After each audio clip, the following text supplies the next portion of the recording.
Ladies and gentlemen, welcome back to another episode of SLG Meetups, where we interview some of the most extraordinary and successful entrepreneurs and all sorts of successful people in life. And today we're going to have somebody that I'm really excited to call a dear friend. And if you love the Hamptons and you love real estate, this is your guy. He's somebody that has been at the top of the game when it comes to real estate in the Hamptons. He's a real estate investor advisor. He's a developer, and you probably might have seen him in Selling the Hamptons. There he is. Hey What's up? guys, how are you? What's up? Good looking. How you doing? I'm doing well. How about you guys? How's everything down south? Miami living. It's always nice. A bit hot now, a bit humid, but No it's always kidding. nice. No Yeah. kidding. Yeah, I'm getting ready to come visit you guys probably September. Going to be down there for about 6 months, shifting everything down there. So I'm excited. I'm excited. Well, you're going by the season because now there is people up north in the Hamptons, and then in the winter people will come down here. So it's a good mix, huh? Absolutely. You gotta have the balance. And something I've been working on is following my people. Like you said, Alvaro, it's everyone's here for 3 months and then they shift back either to New York City or down south. So you got to follow the money, got to follow your Yeah. people. And that's hopefully what we're going to be doing over the next couple of years. That's awesome. Now, I was just mentioning that you've been killing it at the game in the Hamptons because you were one of the disruptors, right? They were talking about old money, it's the same old clientele, and a young guy comes like you, starts disrupting things around. Now, also with the TV shows that you've been on. So, tell me a little bit how it's been for you being in the luxury real estate in the Hamptons. Yeah, for sure. So it's been something, Alvaro, we've talked about this, but it's been in my blood and DNA from the start. My dad has been out here in the Hamptons since the late 80s, and he was really someone that was instrumental in pushing the new luxury home, single family home development on. And, growing up, I was able to learn from that, figure out Mm. what works, what doesn't, see kind of the shift, and to your point, the old money turning into now new money, and a lot of different athletes and people in tech and people in finance who are coming out here to experience this living situation. We're super blessed out here. It's a very serene, beautiful place if anyone's been lucky enough to visit. And I'm lucky to call it my home. And it's really cool to be able to be sort of an ambassador to the Hamptons, but also offer everything that I've come to learn in 33 years about my home, what makes it special, how do we navigate the real estate market, whether that's, setting people up with the right attorneys or finding the right off-market investment opportunities. It's been something that I take a lot of pride in, and I'm looking forward to continue on the journey here. Beautiful. Now, how do you position yourself as an outlier so that people actually go to you and not to all these old traditional brokers? Yeah, I think for me, I like to call myself someone that could be a chameleon. So I have to sort of not alter my personality, but just kind of morph into whatever my client, whoever they are, whatever their needs and desires are. And then as well, I've taken on this role of trying to be a builder and a representative and a selling representative. And that offers like a one-stop shop for a lot of people, whether it's, I'd say 50-60% of my clients are people that come in, they buy something, or they're investing in a certain property and they want to know, what are my next steps? Great. You help me out with finding the right attorney, the right inspector, the right title person, but we're looking to buy this house for $2.5 million. We want to put $500,000 into a renovation. JB, can you help?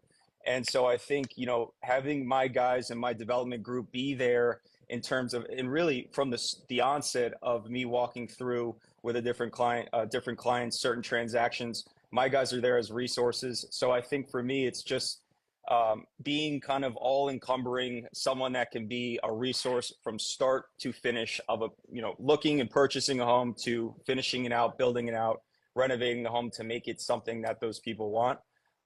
So yeah, that's kind of it. I see a lot of one-trick ponies out here, and that's sort of led me into the path that I'm in now. And there's not too many of us that can call ourselves like a very established broker, but also someone that's a reliable builder as well. Mm-hmm. No, I think that's fantastic, and also it gives you a different perspective, right? Because you have the knowledge and the understanding what the client is actually looking for in the long-term vision, not just something to get on the spot. So that's very important. Now, when it when it comes to generating leads, right? Because you've been very heavily involved on social media, you've been on TV, you've been doing all sorts of different approaches. What's been your number one source of lead generation? Yeah, social media is one thing. I think you and I do a pretty good job there in just making sure that our content is reflective of our brand and how we're both becoming better versions of ourselves and improving every day, but also being really, really solid resources for our clients. Um, but I say that, but it's ancillary. The Instagram, the social media, you have to do it. It's a prerequisite, but it's not just going to be something that, oh, if I post 3, 4 really high valued content pieces throughout the week, that's going to generate leads. That has to be in the background. It's something you have to do. But for me, what I like to do is just put myself out there. It's like, and it's pretty exhausting, Alvaro. And as you know, it's like, dinners with people 3 or 4 times a week, whether it's potential clients or pre-existing clients that you have to sustain and remain kind of front and center and build off that relationship. And then it's just, man, events and flying around. I'm in South Florida. Last year, I was in South Florida for 3 months, and I just met as many different new people as I could. / went to as many different events as I could. It's really putting your personality on display, and putting in that work, because I can't tell you how many times that's led to people sending me leads or people wanting to work with me or finding a sort of a fit for how it can help their clients or help them themselves. So it's a combination, getting out there, networking, but also doing the behind the scenes stuff, the Instagram, social media stuff that helps sort of embolden and push forward your initiative and your brand. 100%. No, and I love you do a great job with that, with the breadcrumbing, which is showcasing what you're doing throughout the day. So even though you're networking and doing all of that, you still have a camera or something that records what you're doing so that you can do both at the same time, which is very cool. Even with your, what was it called? The dining series where you were like going to all these different restaurants and spots. Everyone loves that. Everyone Yeah. loves that. They're asking for it again. I thought it was a little, I love doing that sort of stuff. And then I let some voices get in my head a little bit. There were brokers that I think were a little bit jealous that I was doing that sort of a thing. And they would say, oh, well, what about you're not showcasing your $10 million sale. You're not really an agent. You're just kind of an influencer. And it's, everyone, you can find your certain path and what makes sense for you and your personality and brand, and sort of find that balance, because otherwise we're all going to be the same. You have to be a little bit different, right? And that's how you stand out, 100%. 100%. So Now, I should bring that back. I should bring that back then. Bring it back, brother. 100%. I loved it. All right. But Love what's going on? So how do you manage, I wouldn't say only the stress that this industry represents, but also the jealousy, the haters, because you are a public figure. You are in the eyes of a lot of people, whether it's on TV or social media. So how do you handle that? It's a good question. I think that for me, I'm someone probably until 2 or 3 years ago really overly cared about what people thought of me. I thought I could make everyone like me, and that's just not realistic. You're gonna have people that for whatever reason don't like you, want to throw shade your way, want to hate.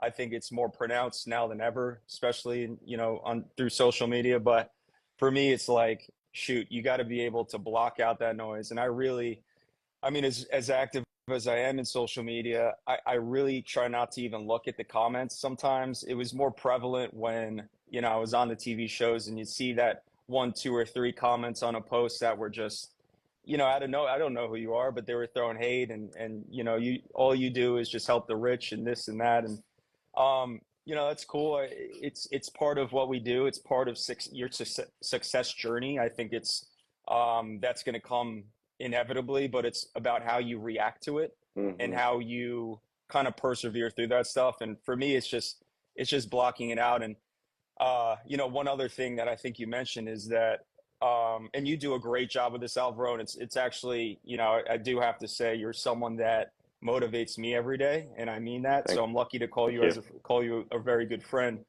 but it's improving yourself. So, dealing with the stress for me is like, I know I have to wake up and I do 15 minutes of breath work, or I know that before I go to sleep, I do a little journaling.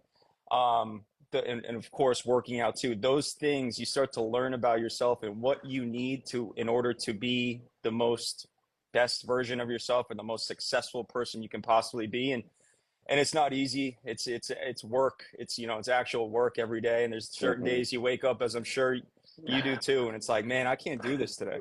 But how do you push through that? And knowing when you're at your limit.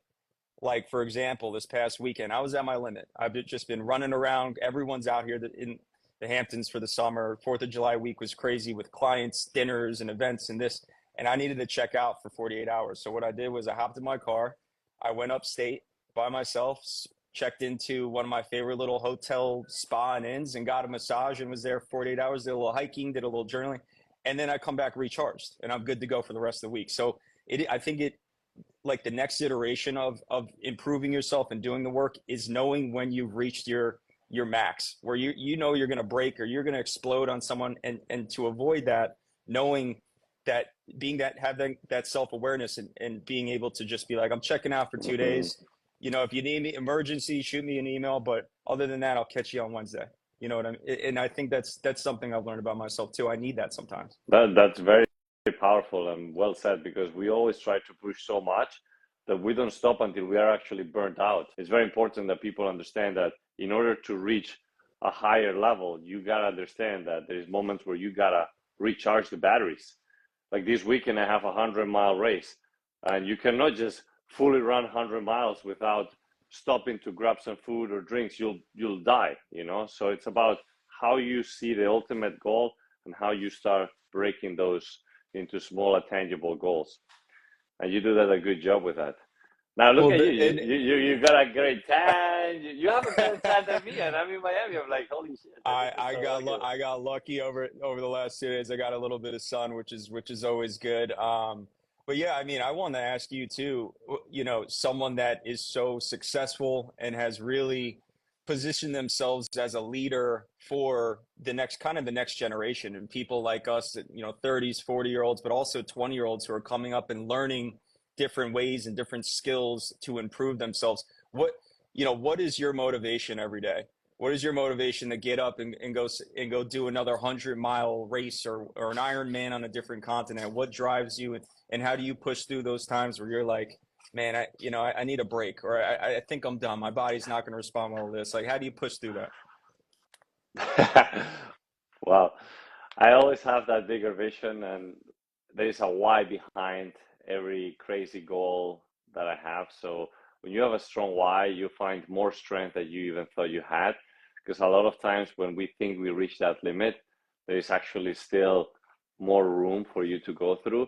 So I'm trying to always beat that resistance by pushing through tiny bit, because that's where you really grow. So it's about not passing through that crazy and break down, but just a little bit, a tiny incremental pushes through that ceiling where you actually grow. And it gives you so much motivation and confidence to know that you're able to just persevere with anything you want. And I think that also is very rewarding to see the people that, like, it might follow you or they might see you what you're doing, that feel inspired, whether it's for taking their career in real estate to the next level, or whether it's getting into a better routine habit to get better as a person. So I think that we also have a responsibility, as you can call it, leaders, that we need to set up an example for this generation. And that's why I love connecting with you, because within the real estate industry, there is a lot of ego, there is a lot of cockiness, and all about myself. And it's okay to showcase what you do, but it's okay to also build an angle that it's about how can I serve others, how can I inspire you, how can I add value, and you do that, and I congratulate you for that, and I resonate with those values a lot. Well, I appreciate you saying that, and the feeling's mutual. I think that in our business, in our industry, there are people that sometimes don't do the right thing. May they may they're really just out for themselves, and I try to steer clear of those people. And it's easier to identify once you've been in this world for a little bit. And I just call it noise. Like, I just say, block out the noise, stick on your path. If you have a plan, keep executing, and we all fail. you fail, I fail at times, and it's those moments where you have to really kind of pick yourself up and figure out, okay, I failed, why, and reflect on it. Why did this deal go wrong? Why did this deal go south? Why did this person ghost me? I've been working with them for 3 months. Some of that's out of your control, but and you'll come up with that when you start reflecting on it. But the things that are in your control, you best believe that you have to sit there and figure out how you're going to rectify that and how you're going to fix that for the next time, so you have a better chance of creating success. So I think that's super important too. Is just again, kind of key theme here is just being self-aware about what's going on and what's going on with yourself. In fact, a year ago, I was doing this 10-day silent retreat. You cannot talk, write, or anything, and you're just meditating all day long. And I said, wow, I've had everything I've ever dreamt of, and now I have nothing. It's just me in a tiny room meditating all day long. And it's frustrating at times, but then eventually you find peace, real harmony, real happiness with nothing. And when you're able to master your mind to that degree, you then realize, wow, this is it. So for me, ultimate luxury is your mind. Yeah, I think that's really kind of cool that you're aware of that now and have done that work to get to that point. You know, I agree. Really in this kick of just like self health, you know, mental health, the whole thing. It's really important, especially in our business where there's so many ups and downs and such a roller coaster ride at times. And you really, you know, one thing I'll say too is like, don't get too high on the highs and don't get too low on the lows, man. Just it's all going to be good. It's all going to shake out. Find that middle ground. You know, celebrate the wins, and but don't, you know, don't harp on it, and don't just stop because you sold a $20 million home, you sold a $5 million condo complex. Like you gotta stay grounded and stick to the plan, and even on the lows, when you hear no for the fourth time that week, when you pick up the phone or you're knocking on doors, it's you just takes one more time to find that yes and to find that win, and you just got to keep going. And it's easier said than done. It's easier said than done. But it's so freaking key, especially in a real estate market that it's tough right now. You know, I don't care where you are. It's been challenging over the last year, and you know what I've been telling, put yourself out there and do all the little things, the back end things. If you're drowning in admin paperwork, there's easy ways to find a virtual assistant that doesn't cost too much, but is really going to help your business. You know, it's those little things I think can get us back on track and at least control the controllable, because a lot of what we do is out of our control, but the things that you can control, you have to control them. So you've set yourself up for the best position, and when the time comes to get those wins, you'll be ready to strike and you'll be ready to win. I love it.